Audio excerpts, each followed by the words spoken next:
इस प्रकार दीप प्रज्वलित करते हुए आज के इस कार्यक्रम के संदेश को पूरे देश और दुनिया तक पहुंचाने का एक कामयाब पहल माननीय लोकप्रिय विधायक श्री नवीन जायसवाल के द्वारा।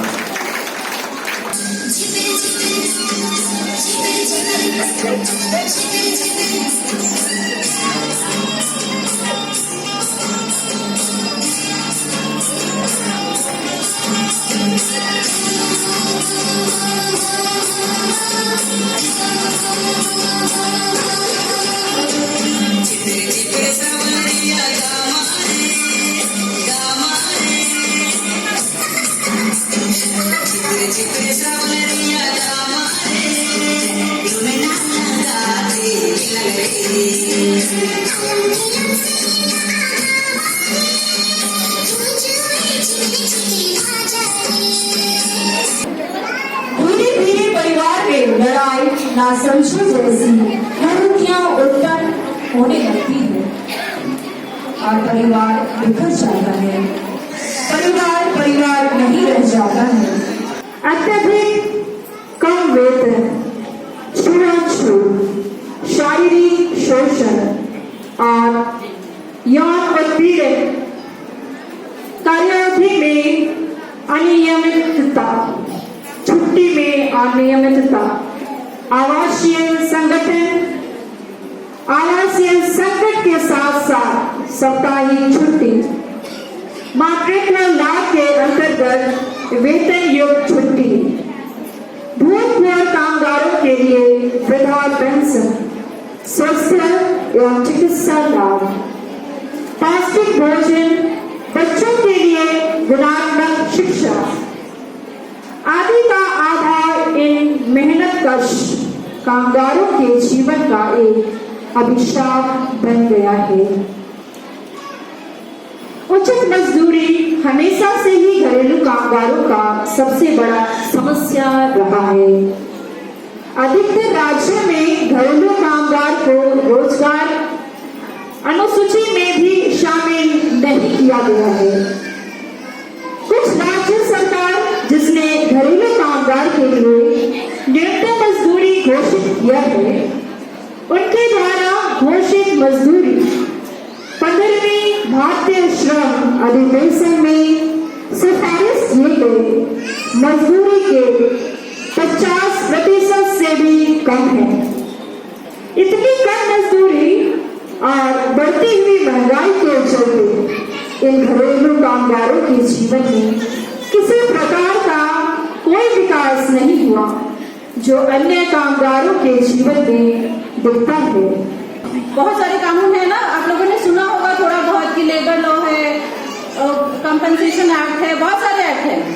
तो 29 कानून को मिला करके 4 कोड बनाया गया है। नया कानून जो भी बना है सरकार के द्वारा बनाया गया है, तो टोटल 29 कानून को मिला करके 4 कोड में डिवाइड किया गया है। 4 कोड अलग अलग है। चारों कोड के बारे में मैं आपको बता दूंगी, लेकिन आज जो हम लोग यहाँ पे बैठे हैं वो है मेन हमारा कि अनऑर्गेनाइज जो सेक्टर है जहाँ पे हम लोग काम करते हैं, यहाँ पे कुछ भी हमारा डेटा नहीं है। कोई हमारा नहीं है ना, कहीं पे भी ये डेटा मिलता है कहीं पे भी कि कितने लोग इस सेक्टर में काम कर रहे हैं। तो 4 कोड है टोटल। एक इंडस्ट्रियल रिलेशन कोड है 2020, उसके बाद कोड ऑफ वेजेस है 2019, occupational safety and health code है 2020 और चौथा है सोशल सिक्योरिटी कोड 2020। तो सोशल सिक्योरिटी कोड के तहत अनऑर्गेनाइज सेक्टर की यहाँ के बारे में बात होता है, उसके किस कानून के बारे में जानकारी दी जाती है।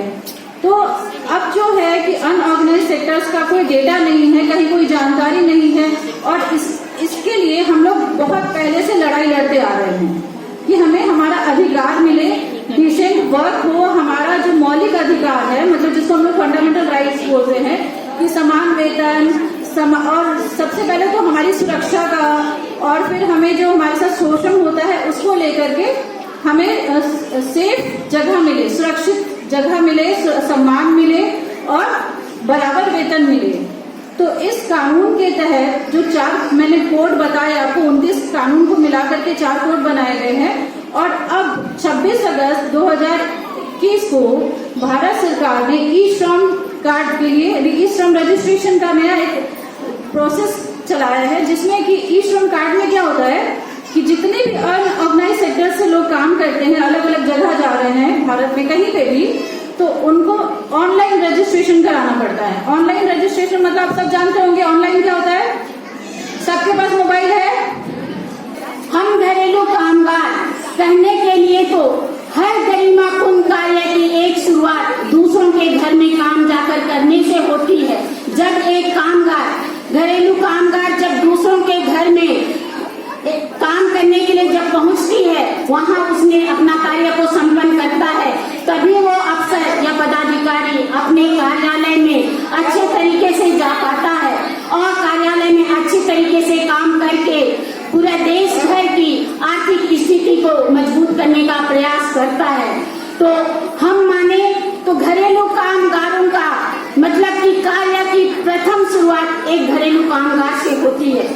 इस प्रथम शुरुआत के साथ ही क्या घरेलू कामगार को उस तरीके का पूजनीय पूजा जाता है?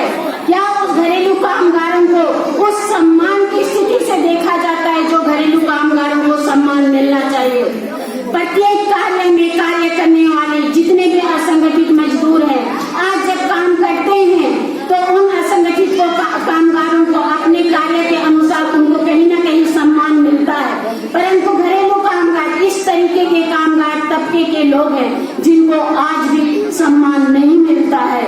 दाई, नौकर इस तरीके के सबसे प्रयोग किया जाता है, पर ये घरेलू कामगार इतनी गरिमापूर्ण कार्य की शुरुआत करने के बाद भी आज इस तरीके की बातों को क्यों झेलती है? ILO ने तो कह दिया कि 7 अक्टूबर को डिसेंट वर्क डे मनाना चाहिए, लेकिन घरेलू कामगारों के लिए ये दिवस सचमुच में डिसेंट वर्क दिवस के रूप में कब आएगा? तो हम उसी साथ में ही प्रकाश देना चाहते हैं कि झारखंड में हम लोग घरेलू कामगार 2008 से संघर्ष कर रहे हैं और इस संघर्ष के दौरान में हम लोगों ने न्यूनतम मजदूरी पाया है और घरेलू कामगारों को काम का दर्जा मिला है और घरेलू कामगारों के लिए सामाजिक सुरक्षा बोर्ड भी बना। किंतु दुख के साथ आज ये कहना पड़ता है, सरकार ने कामगारों को काम का दर्जा तो दे दिया, लेकिन पन्नों में घरेलू कामगारों के लिए न्यूनतम मजदूरी तय तो कर दिया, लेकिन वो भी तय पन्नों में, क्योंकि आज भी उन घरेलू कामगारों को तय पैसा से कम पैसा दिया जाता है। वो तय पैसा आज भी उनको नहीं मिलता है। संगठन जो हमारी पूनम होरो जी और उनकी पूरी टीम चला रही है, एक ना एक सहारा आपको पूनम जी में भी दिखता होगा कि अगर मेरे साथ अन्याय होगा तो पूनम होरो जी आपका सहारा बनने का काम करेगी। ये बहुत बड़ा विश्वास है और ये कड़ी है। पूनम होरो जी भी हमसे कोई मदद चाहती हैं, जरूर मैं हमेशा मदद करने के लिए तत्पर रहता हूँ, क्योंकि नवीन जायसवाल अगर आज विधायक है तो गरीबों के आशीर्वाद से विधायक है और उनके बल पर आज नवीन जायसवाल विधायक है। चाहे मेरा बस्ती का क्षेत्र हो, चाहे न्यू कॉलोनी हो, पर झोपड़ी हो, चाहे बस्ती जितना है, हम धन्यवाद देंगे अपने देश के प्रधानमंत्री जी को कि उन्होंने गरीबों की चिंता की, झुग्गी झोपड़ी में रहने वाले लोगों की चिंता की। और वैसे लोग जो बाहर से आके रांची महानगर में बस रहे हैं, रह रहे हैं, 1000, 2000, 3000 रुपया भाड़ा देके कमरा में पूरा परिवार रह रहा है, और वैसे गरीबों के लिए शहर में जो पलायन करके गांव से आए हैं उनके लिए लाइट हाउस, जो कि आप देखते होंगे जगन्नाथपुर में अभी बन रहा है और उसकी शुरुआत भी हुई, बहुत लोग उसमें अप्लाई भी किए होंगे, कि गरीब का भी अपना पक्का मकान होना चाहिए, उनका भी मालिकाना हक होना चाहिए, और देश के प्रधानमंत्री ने ये शुरुआत की। हम लोग उनको धन्यवाद देते हैं। आज देखिए इतना बड़ा कोरोना महामारी 1.5 साल चला, 1.5 साल में हम लोग देखते थे, महसूस करते थे कि जो दाई का काम करती है, जो घर में नौकरानी का काम करती है, जो मजदूरी का काम करती है, जो अपने सुबह मेहनत करती है, शाम में घर चलाती है, और उनके परिवार में कोरोना में जहां नौकरी में भी जाती थी उस समय मकान मालिक या उनका मालिक उनको घर में घुसने नहीं देता था, बोलता था कि आप बाहर रहो, आप काम में मत आओ, कोरोना का समय है। और वो लाचार होके बेबस होके अपने घर में रहती थी, लेकिन मालिक उसका चिंता नहीं करता था कि उसकी घर में उसके छोटे छोटे बच्चे हैं, पति है, उनका चूल्हा कैसे जलेगा, उनका घर कैसे चलेगा। मैं धन्यवाद दूंगा सामाजिक कार्यकर्ताओं को। यहाँ मंच में भी बैठे बहुत लोग हैं, हम लोग जैसे सामाजिक लोग भी हैं और पार्टी के कई कार्यकर्ता भी हैं, और समाज ने उस विपत्ति पर खड़ा होके कहीं सूखा राशन, कहीं बना हुआ भोजन गरीब बस्ती में और गरीबों के बीच वितरण करने का काम किया। और ये संभव तभी है जब आप